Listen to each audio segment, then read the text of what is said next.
একটা মুরগির বাচ্চাও মরবে না।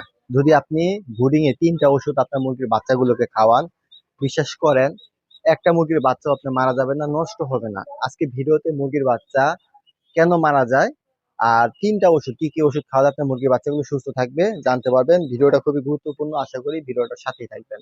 প্রিয় দর্শক, মুরগির বাচ্চা হলো খামারের একটা প্রাণকেন্দ্র। যদি মুরগির বাচ্চাগুলো আপনি ভালোভাবে সুস্থ রাখতে না পারেন তাহলে আপনার খামার করে কোনো লাভই হবে না। কারণ খামার থেকে লাভের অংশ যদি বের করতে চান মুরগির বাচ্চা সেল করতে হবে অথবা বড় করে সেটাকে আবার প্যারেন্টস তৈরি করতে হবে। আপনি কত মুরগি ক্রয় করবেন এবং সেই মুরগিগুলো দিয়ে আপনি কত খামার করবেন যদি নিজের পালন করা বাচ্চাগুলোকে আপনি বড় করতে না পারেন। তাই আজকে ভিডিওতে মুরগির বাচ্চা টিকানোর জন্য ৩ টা ওষুধ, গুরুত্বপূর্ণ ওষুধের কথা আজকে বলবো। যে ওষুধগুলো আপনি ব্রুডিং এ খাওয়ালে ইনশাআল্লাহ আপনার মুরগির বাচ্চা একটাও নষ্ট হবে না। দেখেন মুরগির বাচ্চা মারা যাওয়ার কারণ হলো মুরগির বাচ্চার পেছনে মল লেগে থাকে, মুরগির বাচ্চা ঝিমায়, মুরগির বাচ্চা দুর্বল হয়ে যায়, পা শুকিয়ে যায়, খাবার খেতে চায় না। এই সমস্যাগুলো হয় মুরগির বাচ্চাগুলোর। আরেকটা সমস্যা হয় হলো মুরগির বাচ্চাগুলো পা ব্যাকা হয়ে যায়, হাঁটতে পারে না, দাঁড়াতে পারে না, ঘাড় ব্যাকা হয়ে যায়।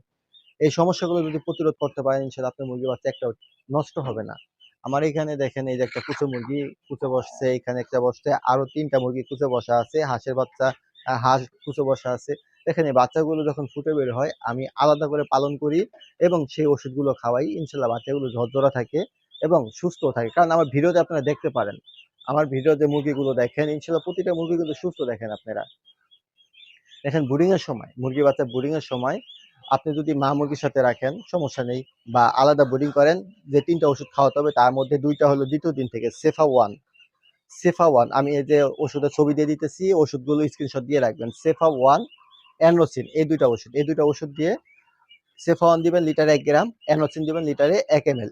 এক পানিতেই ১ লিটার পানিতে ১ এমএল আর ১ গ্রাম করে ওষুধ দিয়ে টানা ৪ ঘন্টা। দেখেন একটা ওষুধ যদি আপনি মুরগি বা হাঁস মুরগিকে দেন ৪ ঘন্টা সেটার মেয়াদ থাকে। এই ৪ ঘন্টা পর, পর পুনরায় নতুন করে পানি দিবেন এবং ওষুধ মিলিয়ে দিবেন।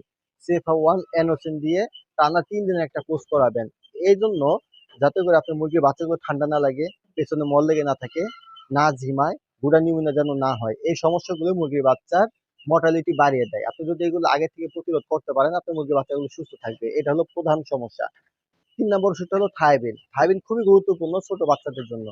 দেখেন ছোট বাচ্চা বড় হওয়ার জন্য তাদের হাড় শক্ত হতে হয়, ভিটামিনের প্রয়োজন হয়।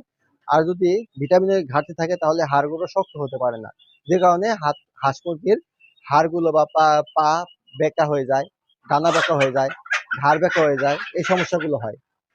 থায়াবিনটা আপনি খাওয়াবেন লিটারে ১ গ্রাম করে। এটা খাওয়াবেন ৭ দিন বয়স থেকে খাওয়াতে পারেন, ১০ দিন বয়স থেকে খাওয়াতে পারেন বা ২০ দিনের পরে কেউ খাওয়াতে পারেন। মোট কথা আপনি থায়াবিন, সেফা ওয়ান, অ্যানোসিন এই ৩ টা ওষুধ।